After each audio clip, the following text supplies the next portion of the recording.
Hello, my name is Emily White. I chose my rhetorical history in parallel to be on the subject of the abolishment of slavery that happened in the 1800s and how it led to the civil rights movement that happened in the 50s and 60s and the 1900s. We will be looking at pre-Civil War literature as well as post-Civil War literature and also a couple modern pieces to aid into how this movement in the 1800s really paved the way to the civil rights movement in the 1900s. Surrounding the time of the Civil War, racism and slavery played a vital role in politics, personal beliefs, and even religion. This horrible act was prevalent across the nation.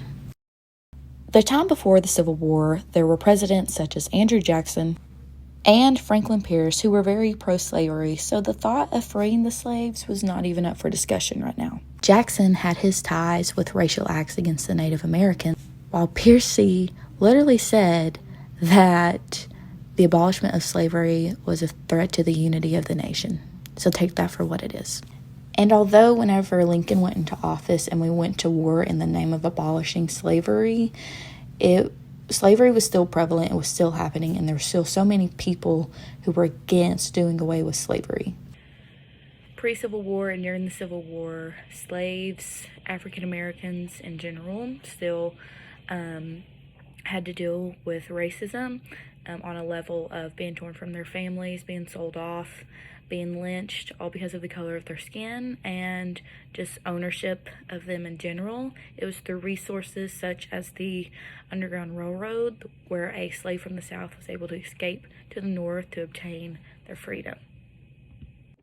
The literature provided for the abolishment of slavery really spans over a time period of 100 years. However, we're going to look specifically at pre-Civil War and at two abolitionists in general, which is William Lloyd Garrison and Sojourner Truth.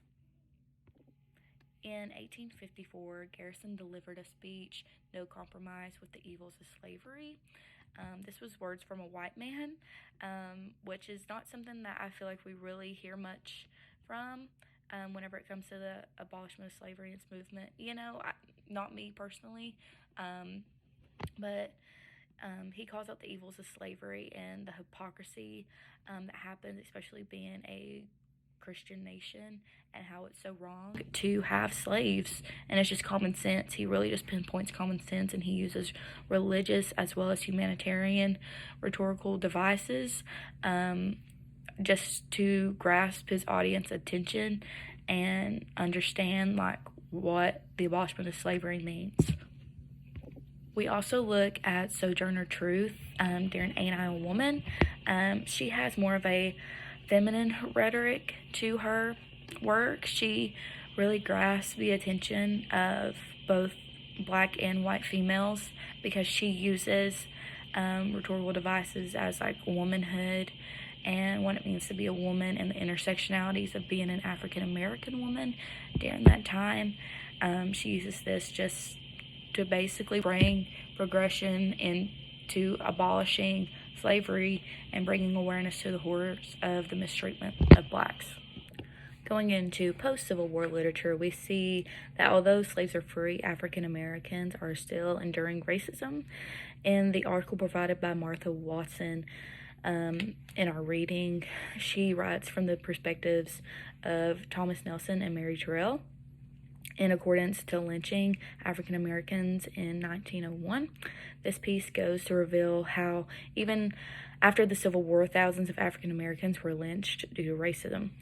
Nelson obtained a masculine rhetoric through his cause and prevention strategy of lynching.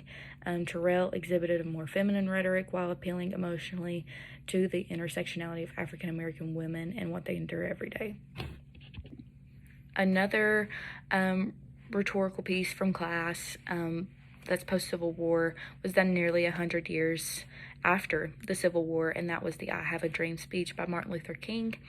During this time, racism and segregation happened every single day to African Americans, and in the speech, MLK exhibits both a female and masculine appeal to rhetoric by providing logical yet emotional information regarding the mistreatment of blacks. He provides religious rhetoric by stating that we are all God's children no matter what color. And he provides emotional rhetoric by stressing his dream of black and white children being able to play together. One day, this speech was just profound all around and caught the whole nation's attention during the 60s civil rights movement.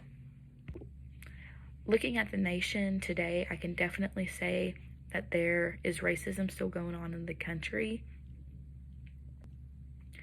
There is some unresolved issues that are still happening today, even 200 years later, and nearly 200 years later. And that's why we have movements such as the Black Lives Matter movement, who just solely focuses on and advocates for the fair treatment of blacks and the black community. I do not find their rhetorical devices or rhetorical strategies to be the same as Truth and Garrison and King. However, I do see that some rhetorical interpretations depends on the speaker as well as who's listening. And it's sad that we're still having to deal with this today. However, I can appreciate Truth and Garrison and King for taking that step and making that sacrifice and putting their words out there and paving the way for movements such as the Black Lives Matter movement in order to get where they are today. And who knows, if it wasn't for them stepping out against the status quo of that time, who knows how long it would have taken for African Americans to obtain the common sense human rights that they deserve.